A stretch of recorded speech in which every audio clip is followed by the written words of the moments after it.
The fly for October, Ian. Fly for October. This is a Willie Gun. It's slightly different to a conventional Willie Gun as we have a wee bit more flash in it, and we've given it a chartreuse body. Chartreuse? Chartreuse. Wow, that's posh. Yes, it is. I like the chartreuse tinsel.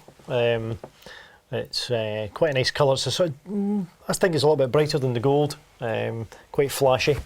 And we've also given this one a red wire rib as well, which just looks effective, doesn't it? It does. It goes. I've not seen that before, to be honest. Yeah, it just goes very well with the red head as well. It segments the body up a little bit, and also we're into the October now, so we're into the autumn colours. Yeah. We've got the yellows, the oranges, and again with the red with the head and the wire as well. For me, tying a Willie Gun, I have to be in the mood, because the key to this, isn't it? It's mixing the hair. Yep.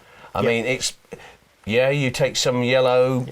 You should be telling me this, but yellow, orange and black, and you mix it, and I find that I have to be in the mood to do it. It can be hard going, but the way to remember mixing it is that you do 40% orange, 40% yellow, 20% black. I wish you'd have told me that before I tried about 350 the wrong way. No, when you get the colours mixed up, when you get them all together, it should be mostly yellow and orange with a little bit of black through it. And as I said, the other difficult thing can be when people are tying with them.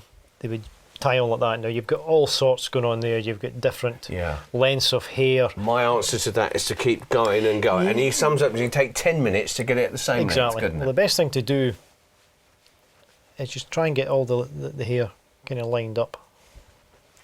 Okay. And then put it into this gadget, which is our hair stacker. We just wind it into there. Right. You just tap it down, and that way it just settles all the hairs down, so all the tips. Do you know, that would probably take me 10 minutes at home to get that sorted. Well, that's done it in 0.3. It had. They're all, as you can see, they're all pretty much. Yeah. Pretty much. So what we would then do is we need to take off what we need to tie the fly, which would be about so much, and then from there we would just put that onto the tube, like so. You just have to remember when you're putting the hair onto the tube, when you're tying it, although the end of your tube is here, you have a little bit of silicone. You'll have the hook at the end. Yeah. So always just remember to have it at least an inch beyond, an inch to an inch and a quarter. Beyond the end of the actual tube itself. Yeah. So you've got to hide the hook. A lot of the times I see these flies tied, and the fly finishes here and the hook sticking out beyond it, and it just doesn't look right. It should be hidden. It should be hidden in amongst the dressing.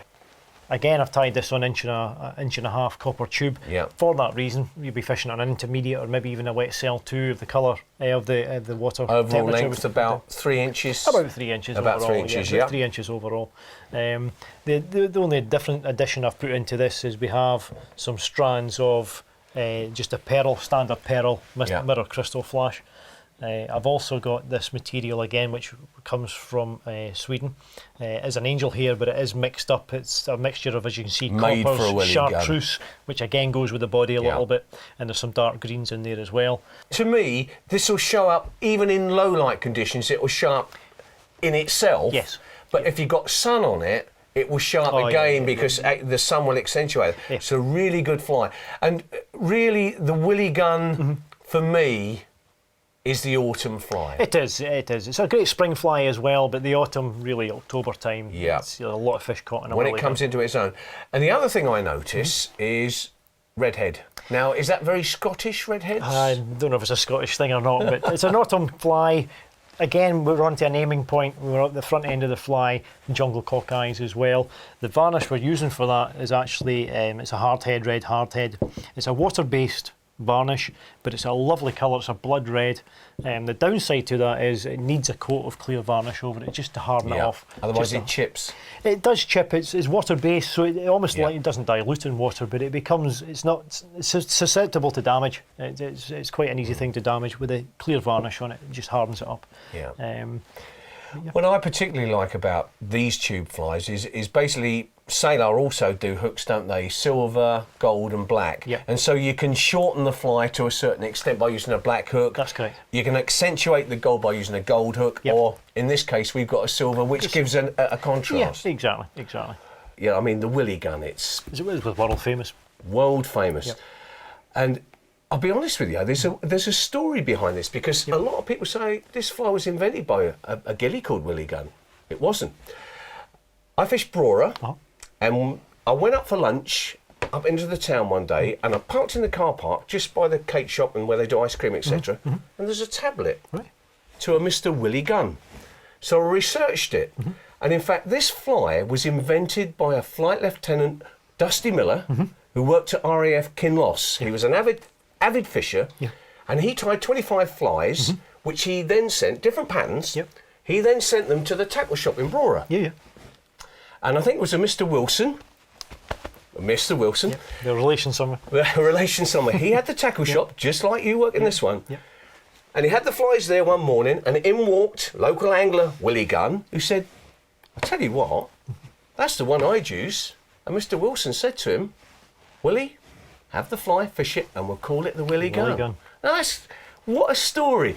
And isn't it funny how that evocative sort of story is about guys like you and the other fishers and the other guides who invent flies and do things, and all these years later, I think that was about 1940, well, 1950s, 1960, because I think Mr. Gunn died in the latter part of the 20th century. These flies may live forever. Well, exactly. Most of your flies you have, new patterns have come from fly tyers like myself, who have sat and tied, sent some to a shop, and before you know it, that's how we end up with the patterns we've got today. And so not only is it a great fly, but what a great story. Yeah, excellent.